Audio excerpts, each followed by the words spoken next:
Coming up on today's show, we're going to react to the latest CBS Sports mock draft. They're known for some wild and wacky ones. I think this is actually a bit more measured than some of their other mock drafts. If you want me to drop a new NFL mock draft, show it by typing me in the comments section. Of note, CBS Sports is basing this draft order on the Super Bowl odds, reverse odds, obviously, so don't blame me or them, frankly. LaNorris Sellers is the pick here out of South Carolina by the Saints. The upside is tantalizing. I still need to see some more consistency. This is one of those you have to let the year play out before you decide one way or the other.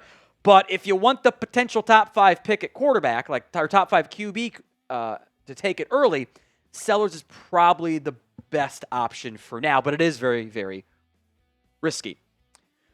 Rueben Bain, the edge rusher out of Miami. I know Carolina drafted back-to-back edges in last year's draft on day 2, but paying for Bain is not a bad draft strategy right now because he has been dominant for the Miami Hurricanes. Was banged up in his sophomore year.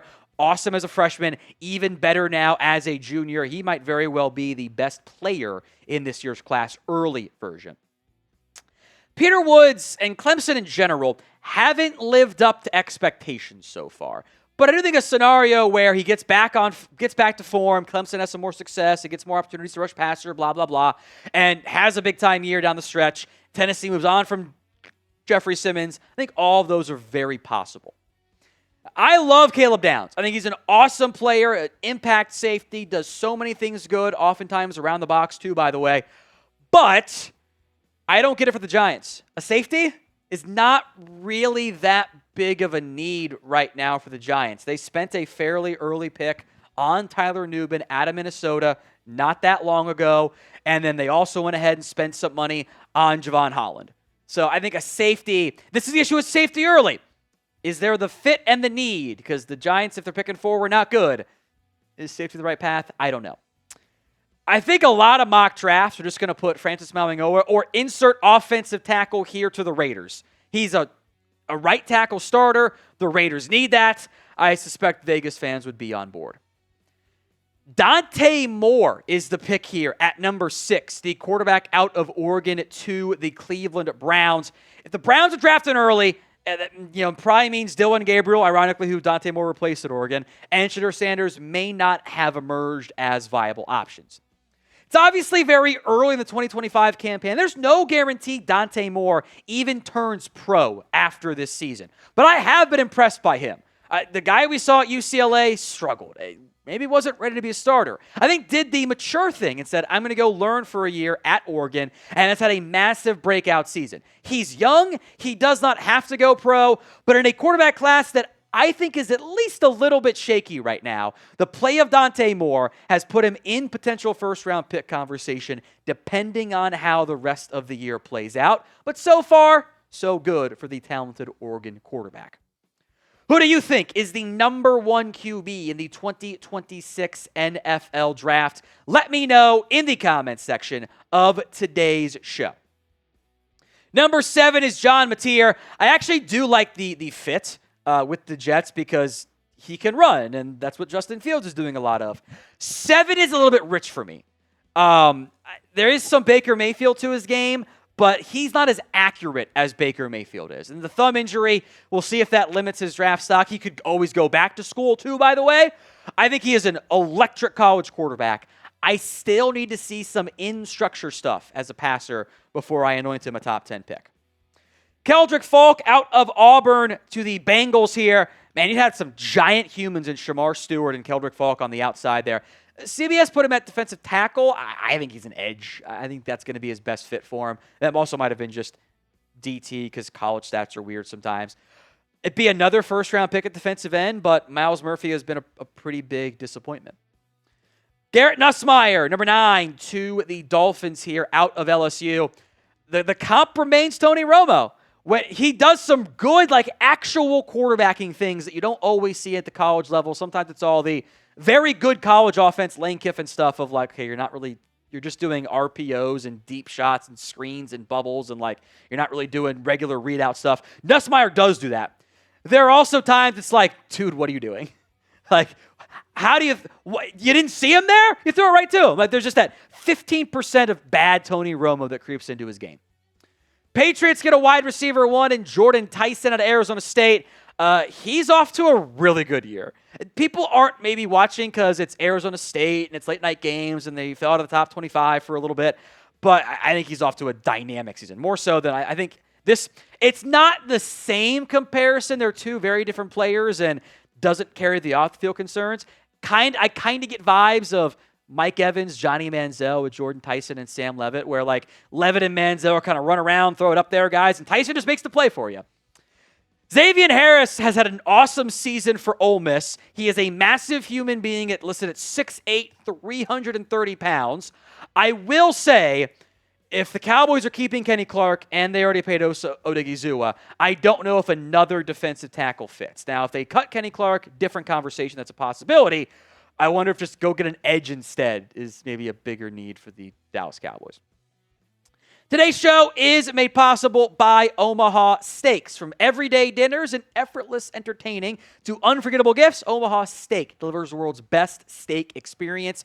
During their early Black Friday sale, get 50% off site-wide and an extra 20% off select favorites at omahasteaks.com. Plus, you get an extra $35 off with promo code NFLDaily at checkout. Terms apply, and see site for details. They don't just carry burger or steak, it's burgers, chicken, pork, seafood, even delectable desserts as well.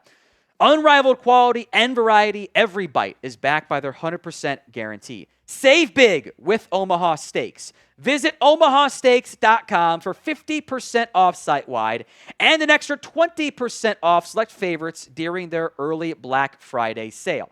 And for an extra $35 off, use promo code NFLDaily at checkout. Terms apply. See site for details. It's 50% off and an extra $35 off at omahasteaks.com with promo code NFLDaily at checkout. Links in the comments and the description of today's show.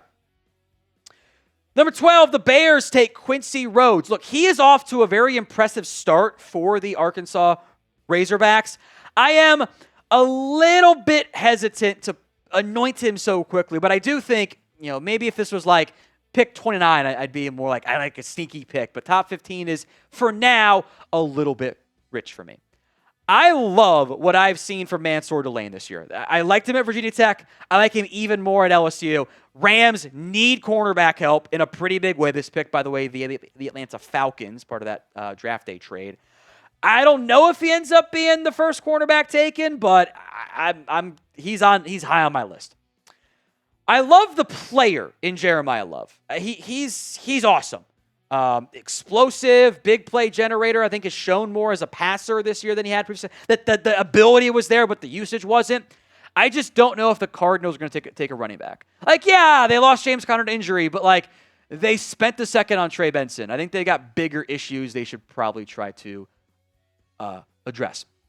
Houston takes Spencer Fano out of Utah here. Look, if you put any offensive lineman within reason to Houston, I'm going to say, yep, sure, do it, go for it.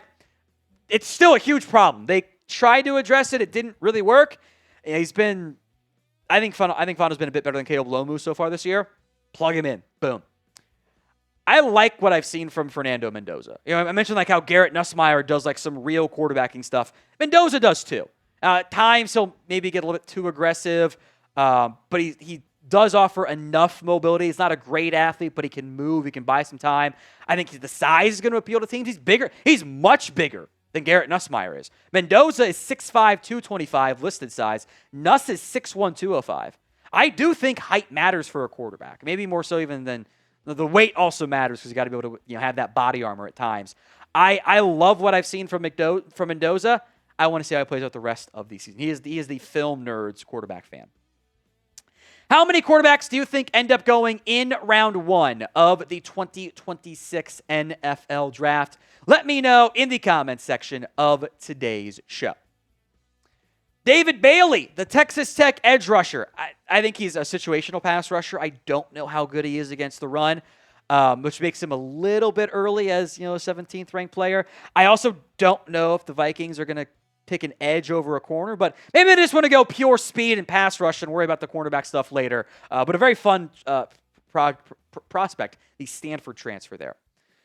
Carnell Tate, the Ohio State wide receiver, he's had some big-time plays in big-time moments. The last couple of games that I watched him have been the most challenging opponents for Ohio State.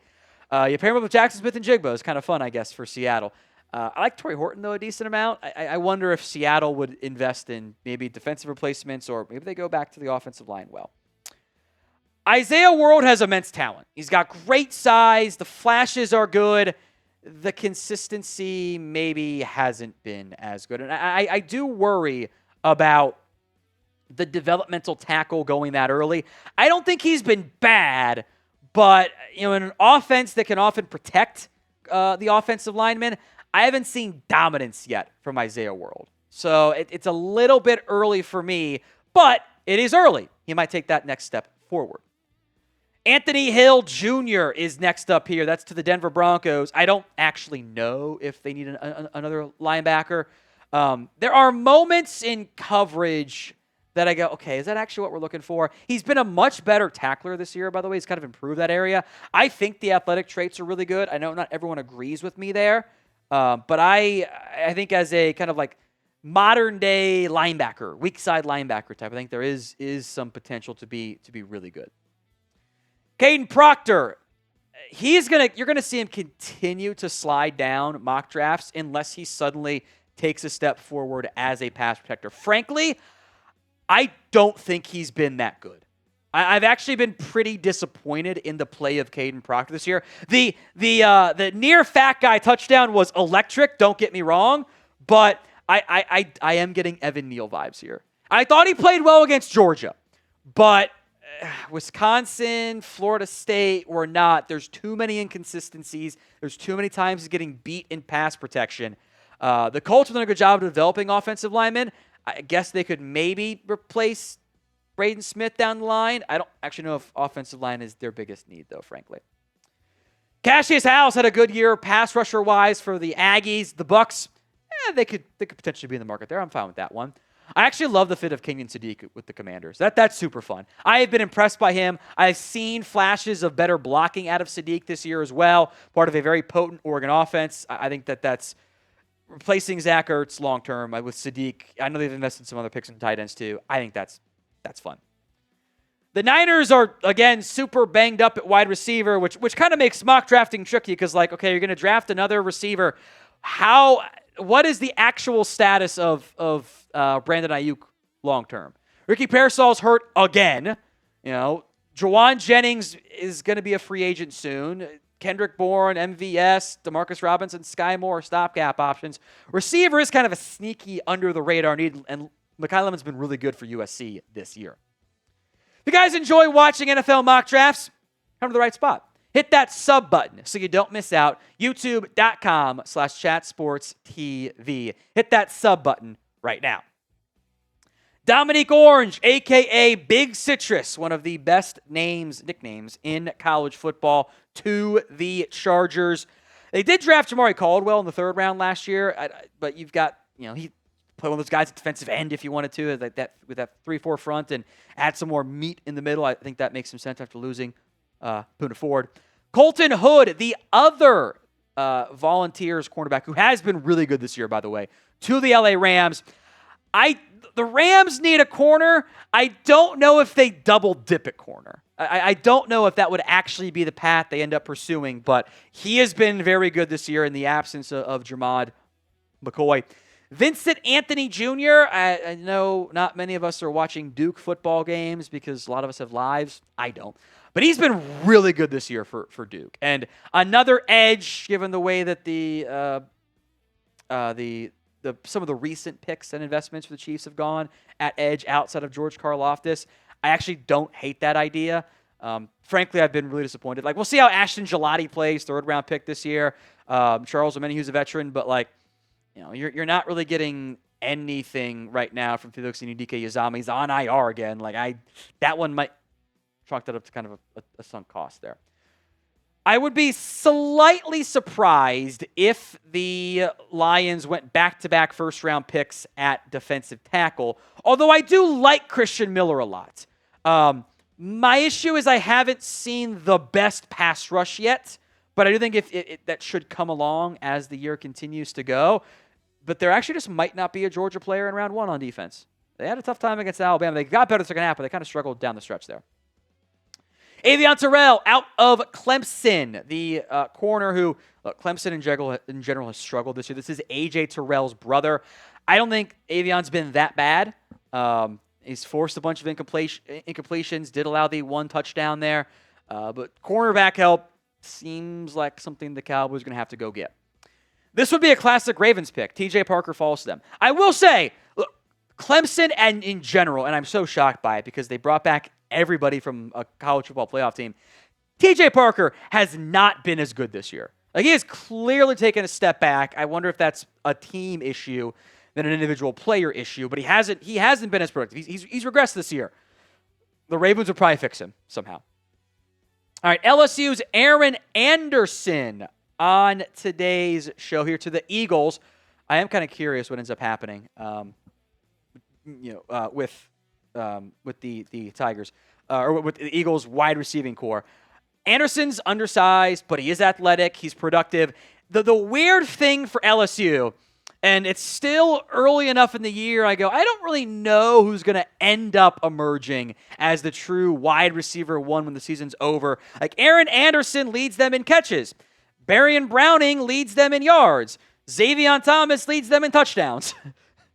Nick Anderson also tied for touchdowns. They've got a lot of different options. It's been a pretty quiet year from Chris Hilton, too. I think Anderson's probably the front runner. I don't know if round 1 for a slightly more undersized wide receiver is what the Eagles should do, but they do like to spend the premium picks on these spots: receiver, tackle, edge, etc. The Bills at number 32, Jermod McCoy, hasn't played this year. I thought he was awesome in 2024. I think if the Bills could get him with that 32nd pick, that'd be a bit of a steal, which he might not last that long in the end. So grade that NFL mock draft from CBS Sports. A, B, C, D, or F. Let me know in the comments section of today's show. Some rapid-fire other draft prospects to watch. No Drew Aller in the mock draft.